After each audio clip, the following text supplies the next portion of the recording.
Hi, my name is John Permani with the Ford Newport Beach team. Tonight we're going to be having a community update presentation for the Belcourt Terrace community. Before we begin, I wanted to let you know that there was a recording error in last night's presentation. We apologize for this problem, but unfortunately the introduction and the first few slides of the presentation were not recorded. You can download a copy of the full presentation at our project website, www.fordnbfacts.com, and go to the community outreach page. On that page, under the SVE Pilot Test and Human Health Risk Assessment Findings Community Meetings tab, you'll find a copy of the full presentation. Should you have any questions about the information presented that was not recorded, please contact our information line at 833-949-3673 or info@fordnbfacts.com. Thank you for your understanding, and again, we apologize for this technical error. Jessica also presented this slide at the community-wide meeting. And the take-home message from this slide is that a bunch of numbers come out of the risk assessment, and some are based on the chance of cancer, and some are based on non-cancer hazard, which are other effects not related to cancer. Based on the range of numbers you see on the left, we put those results in decision boxes on the right. And when a result is in the red range, agencies like the Water Board recommend that some action needs to occur to reduce those risks. When a result is in the yellow range, we need to determine what to do next, but it usually includes additional investigation or monitoring. When a result is in the green range, it means the health risk is considered insignificant and no action needs to occur. Karen, I just have a quick question in the chat box. It says, Sure. as a newbie, what risk are we assessing? Oh, okay. Yeah, great question. So we're assessing the risk of if you lived in your house the way that we're evaluating, right? So if you were there full-time, 26 years, what is the chance that you would experience an additional risk of a health effect from exposure to the chemicals that are related to the subsurface vapor intrusion? So there's the VOCs that are in the ground. And so we try to estimate, well, we measure, how we either estimate or measure how much you're actually in your indoor air, your breathing space. And so if those concentrations, if you were to breathe those concentrations for 26 years, what do we think is that extra chance of getting some potential health effect? Answer. Yeah. Okay. Bruce, when you bought your home, I think probably somebody told you that there was an old Ford aerospace manufacturing facility in the area. Did anybody tell you about this? No, but I knew that. Okay. Okay. I mean, you figure you look, why do they call it Ford Road? Because Ford had a plant there and dumped the vile chemicals into the ground. I mean, I understand that. Okay. Yeah, so there's solvents. It's a lot like El Toro Air Base, where they can't build anything because only the good Lord knows what they dumped. Yeah. So yeah. Okay. sure. That's what what I thought it was, but I just wanted to make sure. Yes. Yeah. So there's measured solvents that were industrial solvents. One's PCE, which is what like dry cleaners use and is sort of being phased out, and another one is TCE, which is another solvent was commonly used in industry. Sure. As you know, if you're from Silicon Valley Industries, you have to clean metal before you do stuff with it because you got to get the grease off. Yeah. Yeah. Right. Exactly. So. Next slide. Please. I'm gonna have to do it this way for some reason. I don't know why. There you go. Okay. So this slide is about just an overview of the risk assessment approach. Wood used a health protective approach consistent with the data that we collected and a technical approach memo that was reviewed by the Water Board and OEHHA. However, we've thrown a lot of numbers at you in the risk assessment, meaning that we presented the results several different ways. And it was for good reasons, but it's probably confusing. So first, we evaluate what we call current conditions based on indoor air measurements collected the past 2 years or so. However, we don't know how those indoor air measurements will change over the long term, because as I mentioned, we assume you'll live in your houses for a long time, 26 years into the future. So we have to try to predict a range of future possibilities. Therefore, we presented the potential future risk 3 different ways. So in those 3 different ways, we used soil gas, which is not a direct measurement of what you're breathing, but it's what's under the ground, under your house or near your house under the ground. So these 3 approaches included one where we used a default screening approach to estimate how much of those vapors in the ground will get into the indoor air of homes in the future.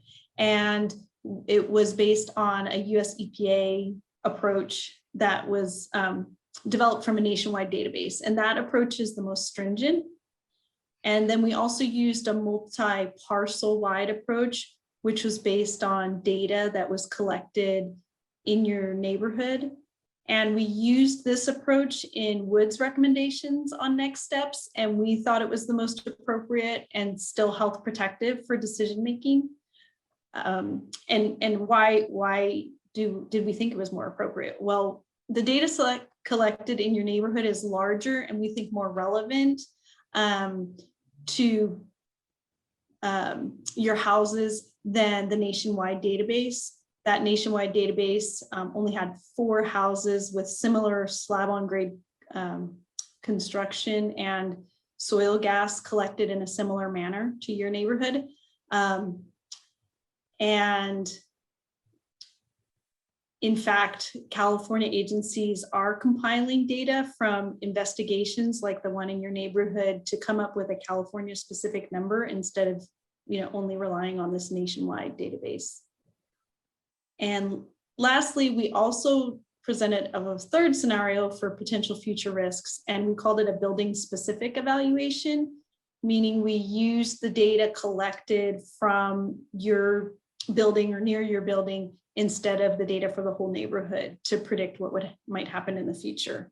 And so it in summary, it kind of assumes that the vapor intrusion conditions in your house won't change significantly over time. So next slide, please. Okay, so this slide is just to give perspective on cancer risk, because obviously talking about cancer, the potential to get cancer is scary.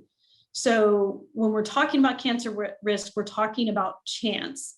And the point of this slide is to put the chance of other events occurring, like getting struck by lightning or rolling dice, and the risk results for Belcourt Terrace in context with the cancer risk decision boxes that I discussed earlier. So in the US, we have about a 1 in 3 chance of getting some form of cancer over our lifetimes. That risk would be at the top of this chart in the red, higher than the chance of rolling a 1 on a 6-sided die. So for the current conditions in our risk assessment, using indoor air data measurements, no houses fell into that red range for cancer risk. And so out of the 24 individual properties evaluated, 2 were in the yellow range and 22 were in the green based on those indoor air results. And for future risk, there's a larger range of possibilities, meaning we had risks ranging from red to green because we can't predict the future. So remember, we evaluated it 3 different ways based on building groups and not individual properties. And so when we have results in the red and the yellow, we can do something about it. And that is the focus of Jessica's presentation. So the next steps after the risk assessment are done in an effort to move properties into the green, or that insignificant risk zone. Next slide, please. Okay, so this is a snapshot of the current condition results based on the indoor air measurements. So out of the 50. Could you go back to the prior slide? Oh, sure. There's two yellow houses, two yellow parcels in Belcourt Terrace. Could you tell us which two those are? Or if it's ours. Oh, sure. Let's see, I have to bring up that. I have to bring up that figure.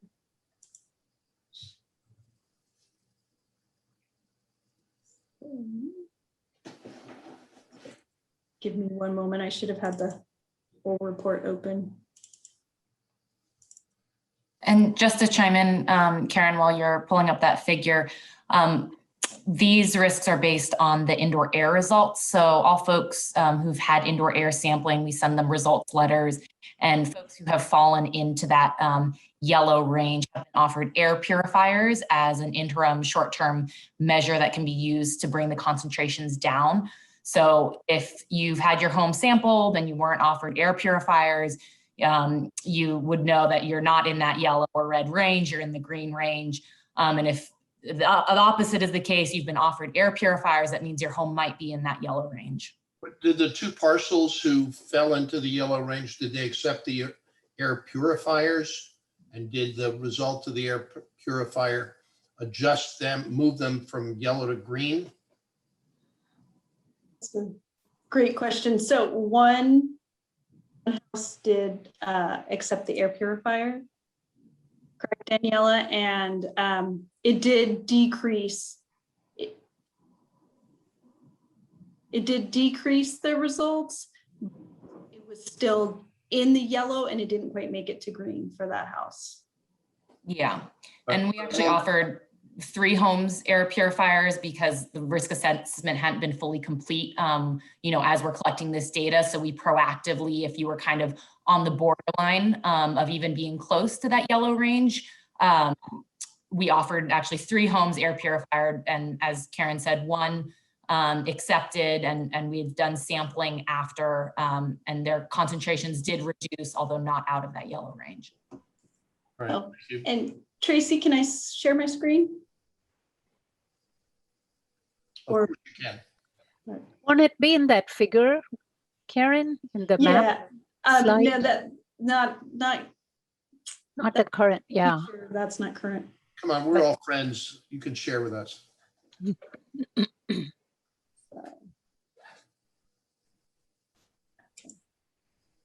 So let's see.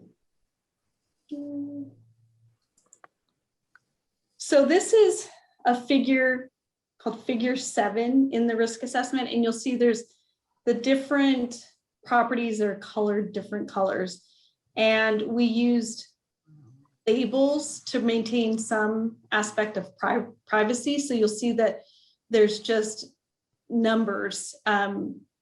We call your parcel, your neighborhood parcel 11. So there's an 11, and then there's numerical numbers, it goes from 1 to 50 after the period. So so you see the 2 sort of bluish houses are ones that were in that yellow range, and you'll see the one that's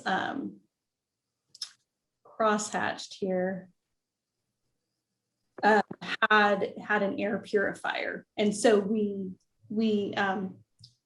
what we did in the risk assessment is when folks accept air purifiers, we calculate the risks with and without it to inform, decision making of whether they want to keep the air purifier or not. 47. So,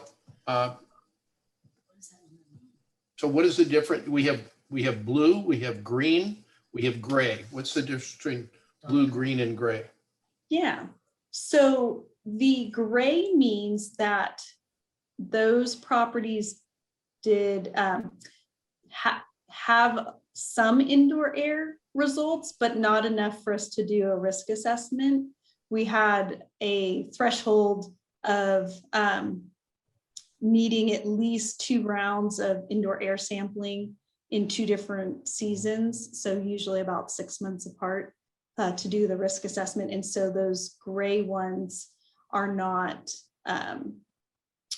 did not have enough indoor air data when we drafted this report. And this was drafted when, Karen? this was drafted, we started it, I think this was like November, but we submitted it in, was it December, I believe? Yeah, I believe it was submitted early December, Karen. Yeah. So this is, yeah, from 2020 data. In the report, it says exactly through which date, but you can assume like fall of 2020. Okay. Yeah. And just to be clear, the ones that are shown in gray, for which we don't yet have enough data, when we have enough data, then we will do the risk assessment for them. We're just waiting for that next set of data to come in, and Correct. then we'll be doing the risk assessment. Still Yeah, doing indoor air Karen sampling. brings up a good question. Well, there's light gray and there's dark gray. Is there a difference? The dark gray means there's like at least one sample has been collected, so they're sort of in progress. The light gray means that the homeowner hasn't offered us access to the property, so we don't have even a data point to go off of. And we're still, you know, in the indoor air investigation process, we're still soliciting from homeowners access and still encouraging folks who don't have enough data yet to continue the sampling process. And I'm a light gray guy.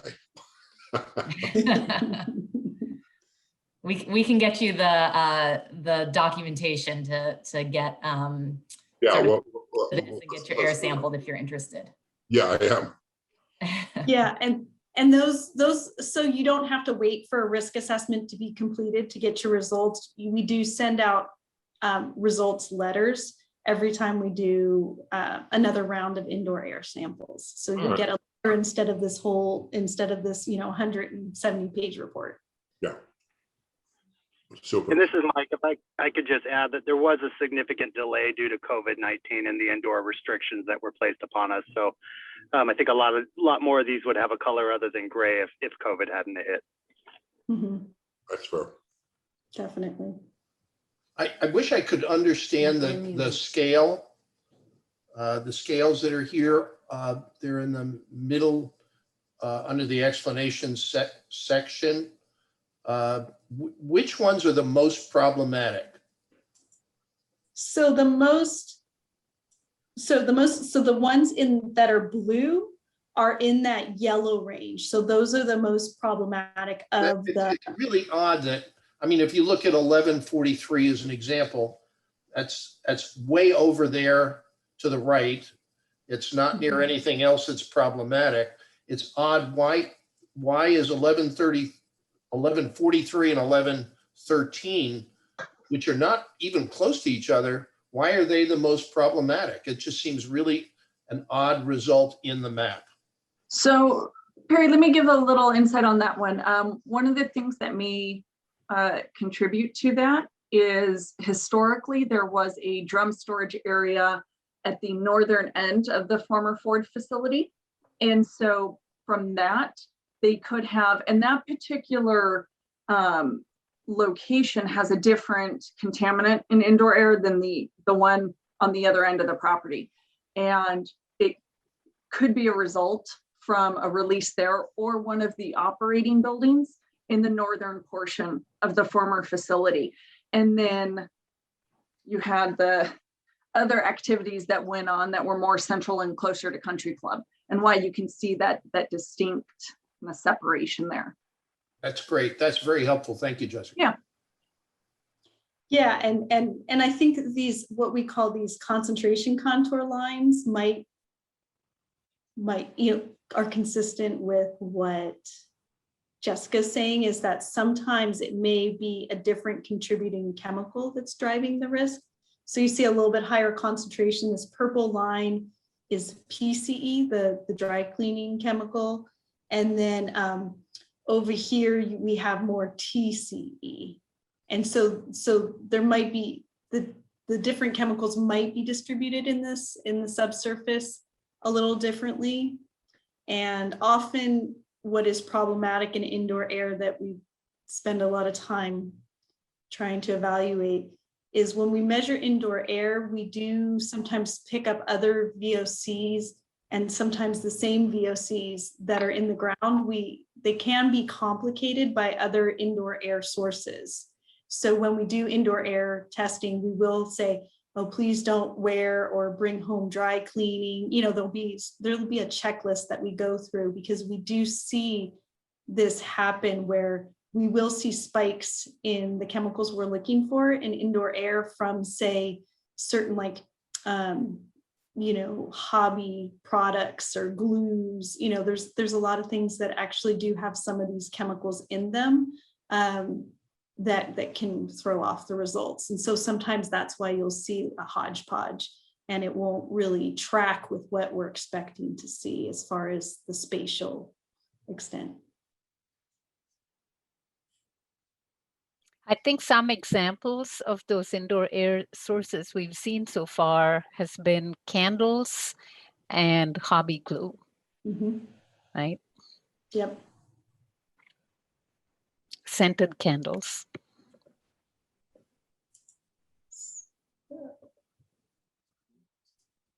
Let's see. And so Tracy, would you like to go back to the presentation, or do you want me to finish my part of the presentation?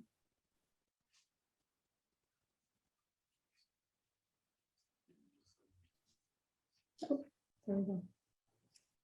And so I think we're on the next slide.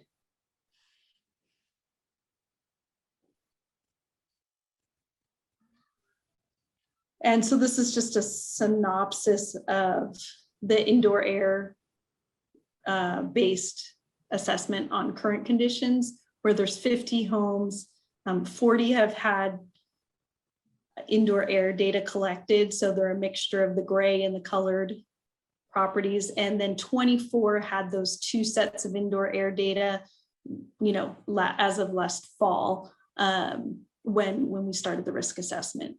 And so the two homes that you saw, the two blue homes, you know, fell into that yellow range. None were in the red range of let's do something sooner rather than later. And 22 were in the green range. And then my last slide is about the future conditions, which is figure 8 in the risk assessment. And so we took figure 8 and we added the colored circles to give you perspective relative to the decision boxes I keep talking about. And so on the figure, as I mentioned, you can see the outlines of homes with the numerical IDs from 1 to 50.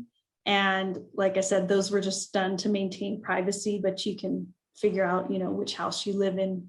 And so for the future evaluation, it's based on what's in the soil gas. And so these results are a little bit more restrictive, a little bit more, you know, stringent than the indoor air assessment, meaning that out of those, we looked at the building groups, right? So, and not just individual properties, since you share foundations in some, you know, most of the buildings.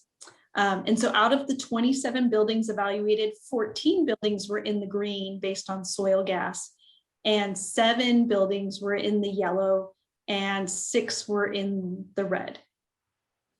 We have color codes, but they're not defined here. We have purple, blue, green, and some are not even in color. If you look at the upper right, you have houses that don't even qualify for a color. Could you explain to us why those don't get a color, and how do those then compare? What's the relativity between green, blue, and purple? Yeah, those are great questions. So the houses in the upper right were not part of the investigation based on soil gas results that we have. They weren't based on a indoor air monitoring, indoor air work plan that we developed. They didn't sort of fall into that investigation box as needing investigation. And so the greenhouses or green properties and building groups, they fall into the green category that we've presented. And so the purple and the blue and the green, they do have definitions in the figure we presented in the risk assessment, but it was just, it's an 11 by 17 landscape, you know, horizontal. So it was hard to fit in a slide. So that's why we cut out the legend. But in order to try to, you know, put it in this red, yellow, green, color scheme, we put the circles around it. So green means green, just like in the color scheme we're talking about in the presentation, and blue means yellow, and the purple means red. That's basically how it comes down to. So the green is the insignificant risk under the future scenario, and then the blue means we might need to do more investigation or more monitoring, and the red is in the category of sort of we need to think more about this, and we need to consider you know, what we want to do over the long term. So recall, these are not concentrations you're breathing right now. This is just, well, if things change in the future, what should we do about the chemicals in the subsurface, in the soil? Aaron, it seems odd that we have purple houses next to blue houses, and then on the other side of the blue houses, purple again. These almost seem random. And I'm talking in the lower, the bottom left side. You have 2 in red, Yeah. and you have 2 in yellow. Then right next to that, you have 3 in red. It's odd. Why was that based on indoor testing, or it just, why would that not be more of a consistent pattern? So I'll bring up my, And maybe I can, in front of each paired house is a soil gas probe that they're collecting samples at 5 and 15 feet below the ground. And that's what they compare the indoor air results to. But for this particular scenario that they're looking at, they're just looking at those soil gas samples that's collected from right in front of the homes, and calculating it that way. So that's where the differences come in, is because the soil gas result that's in front of that house that has the blue was slightly lower than the homes next to it on both sides. yeah. And yeah, so that was the best explanation, that is if we zoomed in, we would see these upside down little triangles with a designation that starts out with PSG, which stands for perimeter soil gas. And so those are what we used to evaluate the houses for future conditions. And so sometimes you see the results vary between each of those samples.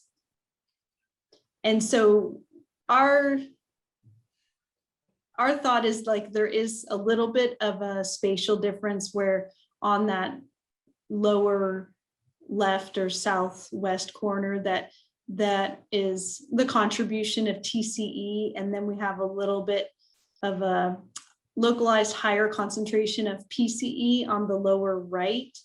And so it may just be a contribution of different chemicals that are kind of distributed a little differently in the subsurface.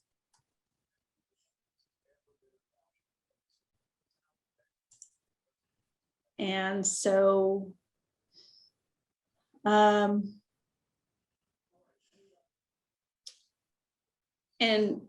the water board, you know, uses the results of the wood risk assessment to inform their decisions on risk management. And they have OEHHA independently review the risk results. And Amanda is going to talk about that next. So let me know if you have other questions, but if you have no other questions, thank you for your time.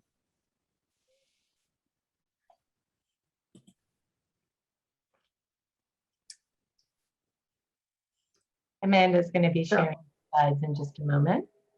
So yeah, so can you hear me? Yes. Yeah. I'm on my cell phone. I'm having an internet issue. So I can just talk from my notes. I don't really have exciting slides and I just have a couple minutes of things to go through. Well, then how about I share my screen? I put up your presentation, so. Okay, great, yeah. So So while you're getting that up, I'll just say that I'm Amanda Palumbo again, and I work for the Office of Environmental Health Hazard Assessment, which we refer to as OEHHA. And my organization routinely reviews risk assessments for the water boards. And so I'm going to tell you here a bit about the purpose of the review and then what I found. almost. Okay. Sorry. Sure.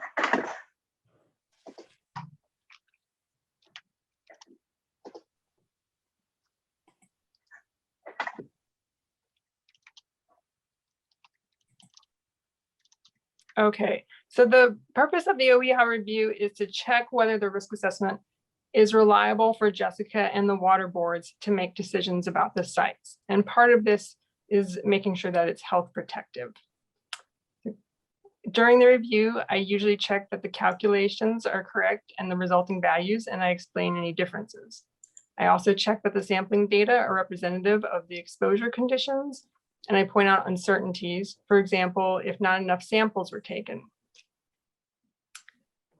OEHHA generally does not determine if or how risk should be addressed. The process of the OEHHA review is just about making sure the risks are described accurately.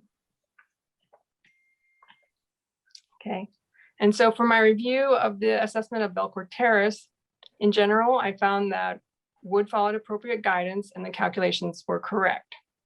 There were some differences. I will mention two of them. So one of the differences was that I calculated cancer risks that was 3 times higher because OEHHA uses a particular factor to protect children from chemicals that cause cancer. So wood followed guidance from the U.S. Environmental Protection Agency and other agencies within California's Environmental Protection Agency on this point. This is a difference in scientific opinion between agencies, and we see this in many cases. It is a difference that can affect outcomes, but not a huge difference in a risk assessment. So for example, in Belcourt Terrace, my calculations bumped 10 homes up that were in the top of the green into the bottom of the yellow zone. But in the big picture, the risks were still low, so no homes were in the red. Okay. The second difference is in the way that OEHHA recommends evaluating future risk. So the health risk might be different in the future if, for example, someone remodels their home or the foundation cracks. And as a result, more contaminants are able to move into the home, which can increase the health risk. The future scenario is challenging to evaluate because we don't know how events in the future can affect risk. Wood included 3 different calculations to estimate future risk, which is helpful to see different approaches. However, OEHHA recommended the more protective approach, which follows U.S. Environmental Protection Agency guidance. OEHHA's preferred approach resulted in estimates that were 60 times higher than Wood's 2 other approaches. So again, this is for the hypothetical future risks, not what was measured in the homes recently. I recommend the more protective of the 3 approaches in order to account for things that can increase risk in the future, such as a cracking foundation. This recommendation is also typical of OEHHA reviews. We often identify uncertainties we feel are significant and recommend the more protective option. Thank you, Jessica. I will now turn it entirely over to you, unless there are questions.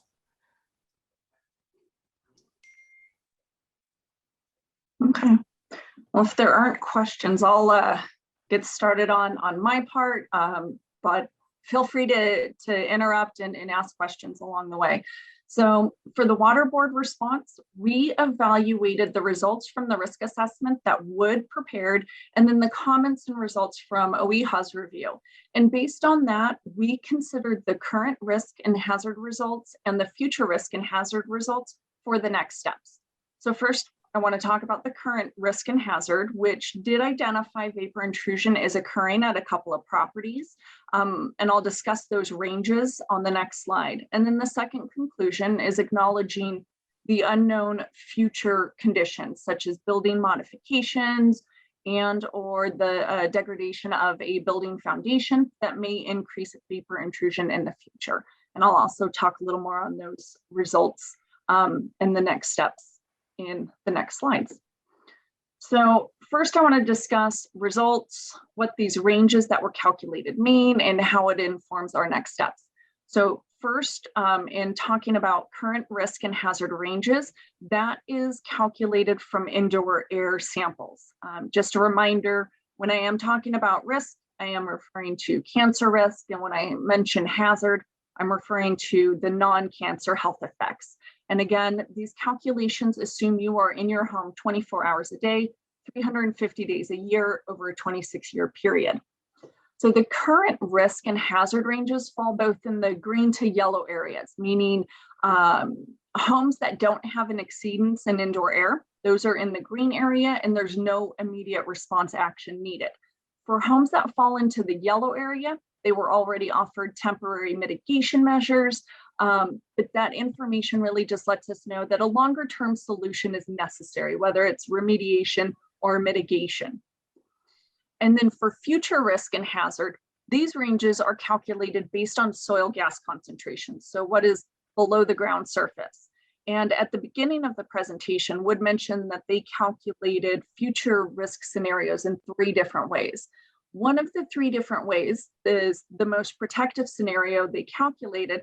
That's the way OEHHA calculates their risk.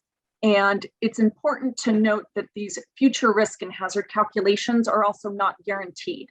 It's an unknown right now, and you know, it's uncertain if there will be any changes to the current risk calculations. And that is why we do want to do some additional longer term monitoring and consider these potential future risks and hazards for the next steps.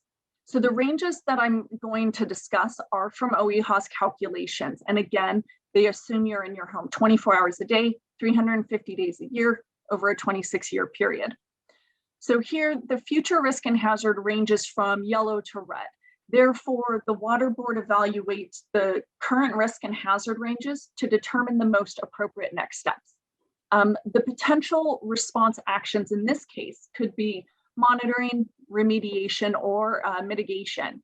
And we also take into account the higher estimation when evaluating risk and hazard calculations.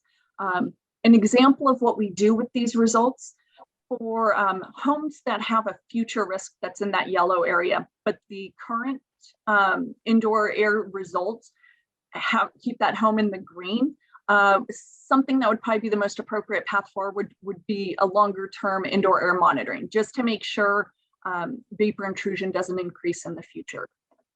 For homes that have future risk that may be in that red area and the current risk is in, say, the yellow, then longer term mitigation or remediation along with some monitoring would probably be the most appropriate path forward. But really the point I want to make with showing these current and future risk ranges is that they are both taken into consideration by the Water Board to support the risk management decisions, which are those next steps.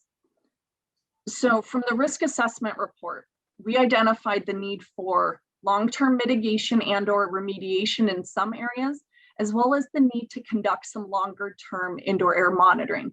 As a result, the next steps include the submittal of 2 reports, a feasibility study and remedial action plan, which is due to the Water Board by tomorrow, and then a revised indoor air monitoring plan. And that had already been submitted back in February 24th, on February 24th.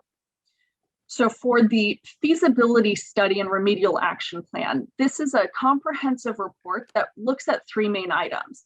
First, it proposes remedial action objectives, which are the goals of the remediation efforts. These remedial action objectives need to be protective of public health, and they also need to be technically feasible to be implemented in the field. The second is a feasibility study, and this portion of the report It looks at all of the remedial options and evaluates the feasibility of implementing that technology to achieve the remedial action objective. And the main component of the feasibility study takes into consideration the ability to implement that technology, the effectiveness of the technology, and cost. And some other factors are also include the acceptance by the regulatory agency, as well as acceptance by the public. And then the third component of this report is to propose a remedy based on the feasibility study and the remedial action objectives. And then there is the indoor air monitoring plan. So this is a longer term plan to evaluate indoor air to verify if vapor intrusion changes over time. And this is where we may take into consideration that parcel-wide attenuation factor that would develop. A lot of data has been collected within this community, and this may be an appropriate way to utilize it. This longer term monitoring plan will provide analytical data to support whether the current risk and hazard calculations are still appropriate or not. The monitoring frequency will be based on soil gas concentrations and trends. So if soil gas is increasing, we may want to monitor a home more frequently than if the soil gas concentrations are staying the same or decreasing. And then the sampling frequency can range anywhere from every 6 months to once every 5 years. So that is the portion of the risk assessment. And so I don't know if you guys have any questions on that before I start talking about the soil vapor extraction pilot test. No. Okay. So we'll jump into the soil vapor extraction pilot test. I just want to give first a quick refresher about soil vapor extraction. It's also referred to as SVE. This here that I have up, it's just a figure. It's an example of how this type of remediation works. So soil vapor extraction is a remedial technology that removes vapors from soil above groundwater, and that area is referred to as the vadose. So contamination within that vadose is removed in the form of vapors through extraction wells. Get a little pointer here. So here's your extraction well. So it would remove vapors and it gets treated above ground, and then these cleaned treated vapors are released to the atmosphere. And another little refresher is this inlay. It shows your soil particles here, and the little red shading would be how vapors can reside in those spaces between the soil grains. So the pilot test was conducted. There were 3 locations the pilot tests were done at. The nearest one was done over at Bayridge Park, so just across the street. Due to the close proximity and the similar conditions below the ground, same kind of soil types and concentrations, that's the one I do want to talk about. The pilot test consisted of 1 location, and it had 2 extraction wells. One was shallower in the vadose zone up in here, for example, and then the other one was a little deeper right about here, for example.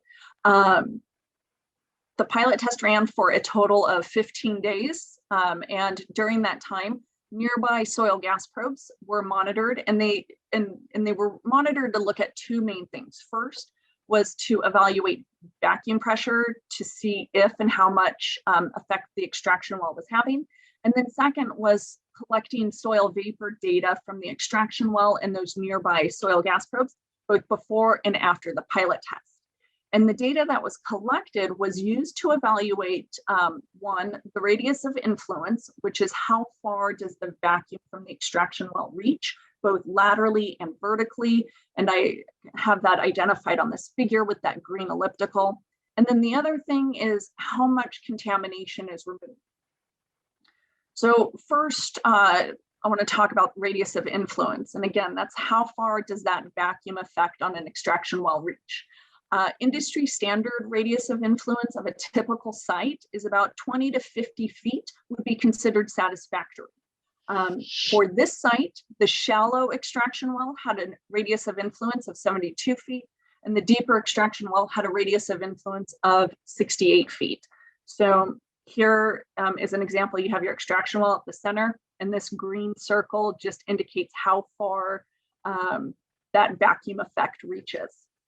And so the results indicate a good radius of influence for the area. For the other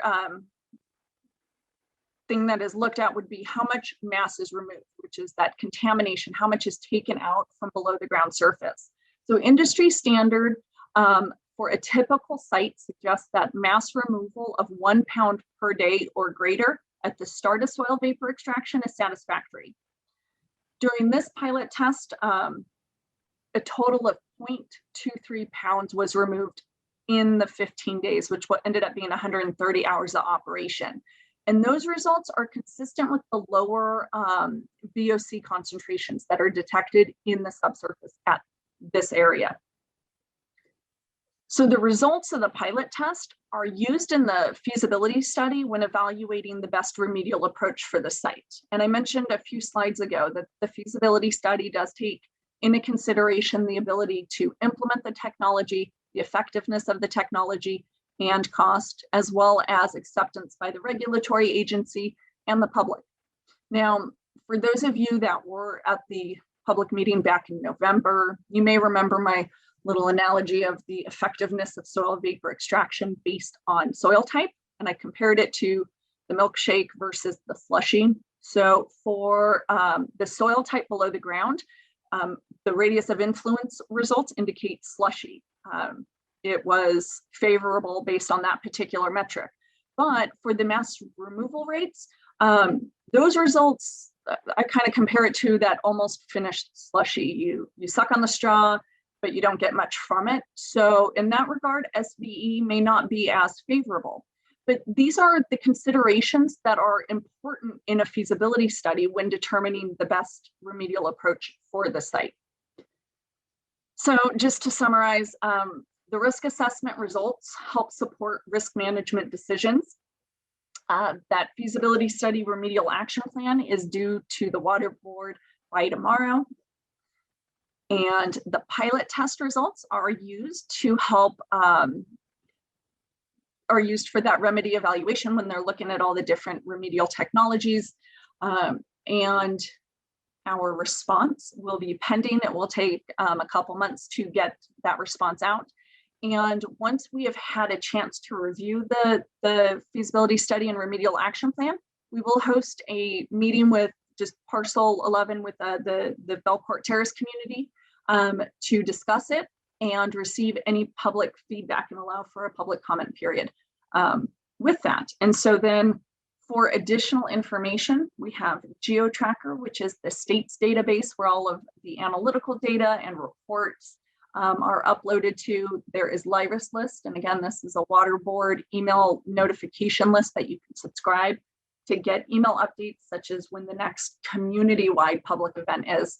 The water board also has a web page that has some of the information on it as well. And then Ford developed their site-specific website, and they do have their 800 number. And then there is the local information repository at the library. So now, answer any questions in the 3 minutes we have remaining. Tracy? Bob, go ahead, please. Yeah, a couple of quick things off the top. Parcel 11, is Parcel 11 Belcourt Terrace? Yes. Okay, and so all these tests were done in Belcourt Terrace. What's going on at One Ford Place? What's going on across the street? Do they have the same issue as well? Is that a yes, Jessica? Yeah, let's see. Might be helpful to bring up one of the quarterly report figures, yeah. Yeah, I was going to pull up a figure. I know we're getting towards the end of the meeting time, so if it's okay, and you don't mind staying on a little longer, I'm happy to pull up. No, I don't need any details. It's just qualitatively. This is not restricted. So the One Ford Road community, that is the farmer facility. There's impacts. What is it, about a third, half-ish of that? And it's about the northern portion of the farmer facility.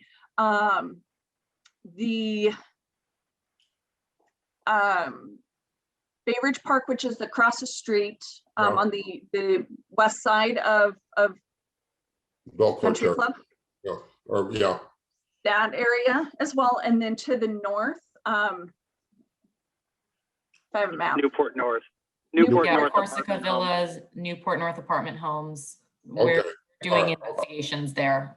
Okay. The soil gas plume is about 1.5 miles long, okay, and then it's about 0.5 mile wide. okay, that's fine. And that's helpful, thank you, not to minimize. Yeah, what's Ford Motor Company's responsibility in all this? So they are the responsible party. They are under a voluntary agreement with us. Any impacted properties or contaminated sites, the water board has a responsible party who's responsible for the cleanup, the investigation and cleanup. And there's one or two ways that a responsible party does these activities. And one is voluntary, and that's what we like, and that's what Ford does. And Ford has always done the work voluntarily and has done what we've asked. And then the other way is to put them under a cleanup and abatement order or an investigative order. And so those are the two ways, but they are paying for the all of the investigation and any future cleanup activities. Okay, so in the interest of time, what are the next steps? So the next steps, they are for each community. They have been preparing these risk assessment reports. And then while we're reviewing it,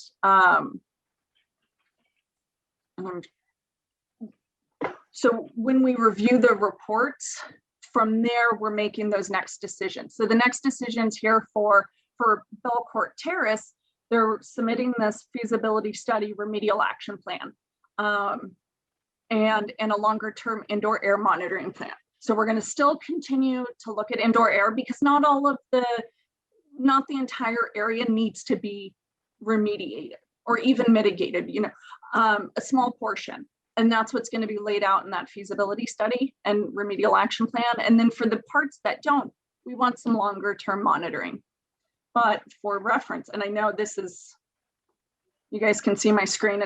I'm going to zoom in some. Okay, so here, if you can tell, is Belcourt Terrace. Belcourt Terrace. And this down here is the former Ford facility. Okay. And so the shading just represents areas that are part of the indoor air investigation area. It doesn't mean the soil gas plume is necessarily that big. We've had previous soil gas results that exceeded our screening level at the time, and that have since either with additional probes or just over time has changed.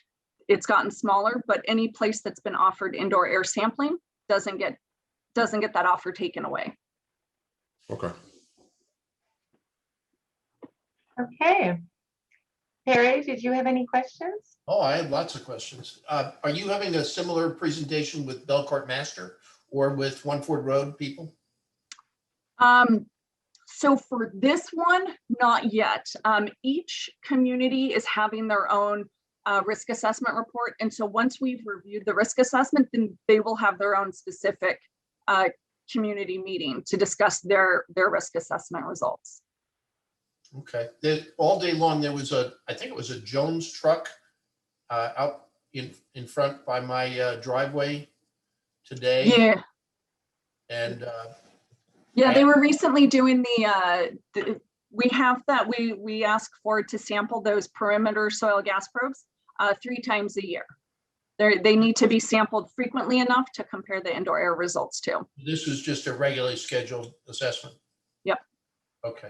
All right. Yeah. Thank you. Mm-hmm.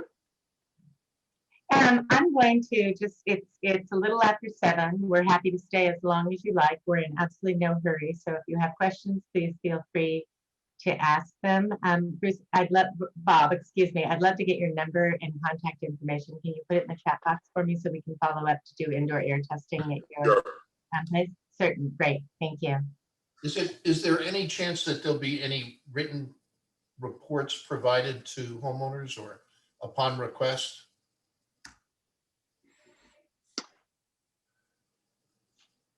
Such as, Well, I'm kind of embarrassed by the low turnout today. I think there's 3 homeowners, and we have a lot of people who either didn't understand that there was a call tonight, or they were afraid to hear the results of the call. right, that is one of the reasons we're recording it, because I know there's, with it being virtual, there's the technical difficulties that can happen. So it was, being recorded, and that will be uploaded. And the link of that upload can be emailed to you, so that way you can share it if you would like. And for And that anyone link who's, will be on the Ford website also. yeah, and anyone who has questions regarding the risk assessment, they can call either myself or reach out to Wood, and Karen or Usha can explain the results as well at any time. Been contacted, Jessica, you or any of the others been contacted by realtors regarding the situation, prognosis? Yeah, I get my periodic calls from realtors or from potential homeowners who are either buying or selling in the area. And I want to say, I'm going to talk for Mike before he unmutes himself, but I believe you frequently talk to realtors as well. Yeah, weekly. Yeah. And what do they say, Mike? Or what do you tell them? Mostly looking for information relating to a particular house they're trying to sell or trying to buy. We start with whether or not that home has been offered indoor air sampling and whether they've accepted it. And then we kind of work through that. I usually review the results letters with the property owners or prospective buyers or sellers, as long as they have the permission from the property owner to discuss those. So just kind of help them interpret the results a little bit. It's interesting. It's interesting that, and I'll dig into this further, that some buyers, raising my hand, were not notified of this prior to purchase. Okay, I didn't know anything about it. Not that it would change anything, given the fact that there's not a home for sale in Belcourt Terrace, and if it is, it'll sell over the weekend. So that's one thing Perry and I got going for us. But this is pause for consideration. That's for sure. Yeah, it's definitely a challenge. It's a voluntary program with residents, so they don't have to participate, and how they choose to disclose that within the real estate documents is to their choice. If we are ever contacted with respect to disclosures, we recommend that they include the results letter if they've had their home sampled.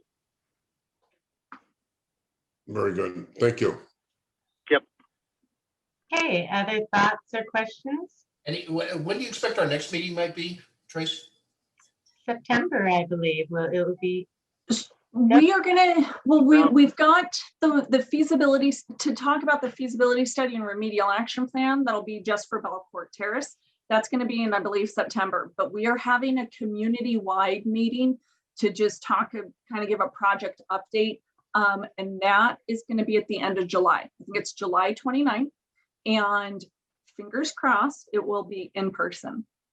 Okay. With the streaming option. So that way, those who are still wanting to not venture out into crowds and stuff, because it would be at the Civic Center. We're going to work on trying to have it streamed. If it's a presentation for just Belcourt Terrace, we kind of get swallowed up in that room. I'm embarrassed that we don't get enough turnout. You might also consider possibly having the meeting at the Belcourt Terrace pool, because that would probably draw a greater participation from the residents. Just consider it. For when we do the next community specific one? If it's just Belcourt Terrace, yes. Yeah. In September.